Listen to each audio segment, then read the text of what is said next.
All right, time for another reaction video here. Now this one is a reaction video to a video by Dr. Stephen Gundry. It's entitled "The Shocking Truth About the Carnivore Diet, What You Need to Know." Let's be clear. I have nothing against a carnivore diet as an elimination diet.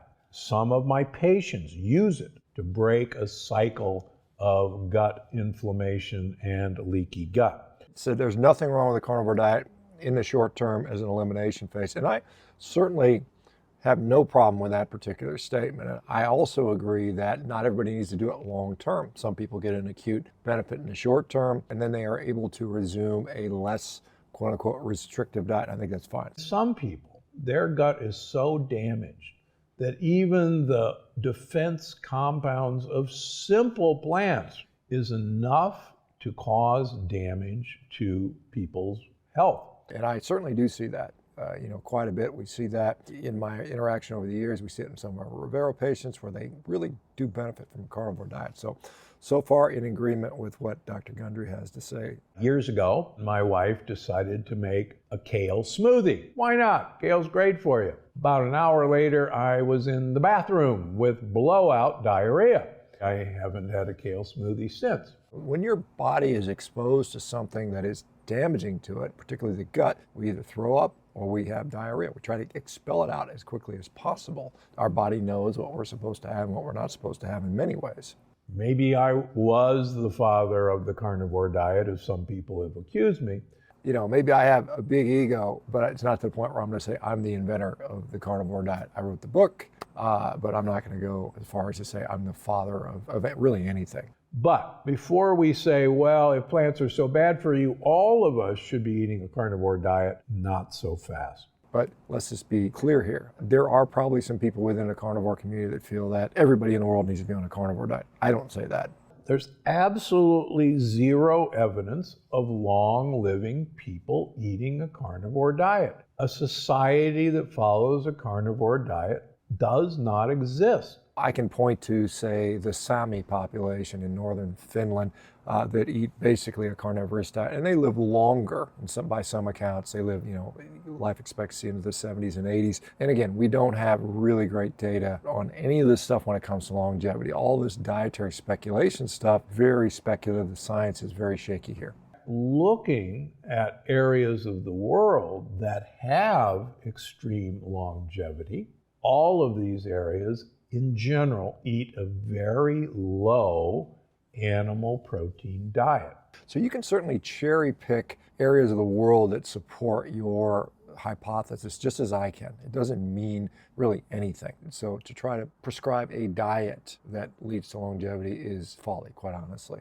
There is a sugar molecule in beef, lamb, and pork called Nu-5GC. One of the reasons that red meat promotes heart disease is actually from this molecule Nu-5GC prompting an autoimmune attack on our blood vessels. I mean, obviously humans have been eating red meat since as long as we've been human beings. And if this were somehow the reason that it causes death, destruction, and illness, it would have played itself out long ago. Be very careful around mechanistic arguments. You need really high quality, well-controlled, human randomized controlled trials. Tumor cells can use Nu-5GC to hide from our immune system. And that's why there is an association between red meat eating and cancer. The reality is, the actual clinical outcome of people on carnivore diets, not always, but very often, is a reversal of autoimmune disease, whether it's Crohn's disease, psoriasis, rheumatoid arthritis. All these various autoimmune diseases very often get significantly better. So again, we have to go with human outcomes, results that we're seeing, not speculation. But to try to extrapolate that into a working hypothesis is quite hard. Now, even though it is illegal to feed chickens antibiotics, if the veterinarian thinks that one of those chickens in 100,000 chickens is sick, you're allowed to give the entire flock antibiotics to treat that one sick chicken. There are organic, natural, all these labels are very, very deceptive. But nonetheless, I think we need more transparency in how our food is raised and how it's labeled. So I agree with Dr. Gundry here. Okay, well, what about eggs? Look for pasture-raised or at least omega-3 eggs, and look for the really bright, intensely orange-colored yolks. That's a guarantee, pretty much, that those chickens have been outside eating bugs. As someone who has literally talked with, discussed, seen, treated thousands of people on a carnivore diet, I just don't see a big difference in those that consume the pastured, the organic versus the regular stuff. That's just the reality. About 2.5 eggs a day meet all the protein requirements for your needs. Well, hang on a second here. There's a little throwaway comment. He says 2.5 eggs a day will meet all of your protein needs. I can't imagine an adult human being doing well long-term on 15 grams of protein a day. I hope he misspoke on that. All of my carnivore diet patients, over time, their inflammatory markers begin to get worse and worse. I'm just not seeing that. I mean, I have data from people on a carnivore diet over a period of many, many years, and we're not seeing, at least not the majority of them, wide swath of people with these high inflammatory markers. And often the case is the exact opposite. And again, these things are not necessarily perfect proxy markers for disease anyway. We have to be careful about that. Some of these inflammatory markers are very unpredictable. Sorry, Dr. Gundry, disagree.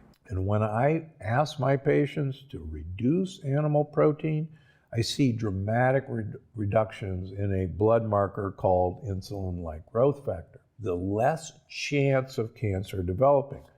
All right, so a new study that looked at the relationship with IGF levels as well as developing cancer and mortality rates, and it showed that the relationship that was supposedly there does not seem to hold up. In my opinion, diet isn't the biggest driver of that. It's probably sleep and exercise and activity and some other things. Diet is an important part of it. It's a critical part. By no means the only part, and may not even be the most important part. I have nothing wrong with a carnivore diet in the short term. But once you fix that problem, it's time to wean yourself from the carnivore diet.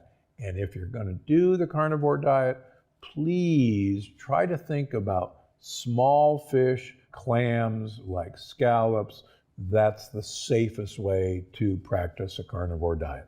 All right, he concludes by saying, if you're going to do a carnivore, just eat a bunch of little fish and shellfish, which honestly, I have not seen a lot of people do that successfully as their main source of food. It just doesn't seem to work very well. Ultimate elimination diets, I don't disagree with that. Some of you guys may have already tried that or a similar diet and found better results longer term with a carnivore diet. Check out Revero. We have physicians that are trained in this stuff, there to get you off medications, to treat the root cause of your metabolic dysfunction, and to support you every single step of the way with feedback, daily support, something you're not going to get anywhere else. Comment down below if you need someone to assist you. All right, guys, have a great one. We'll talk to you later.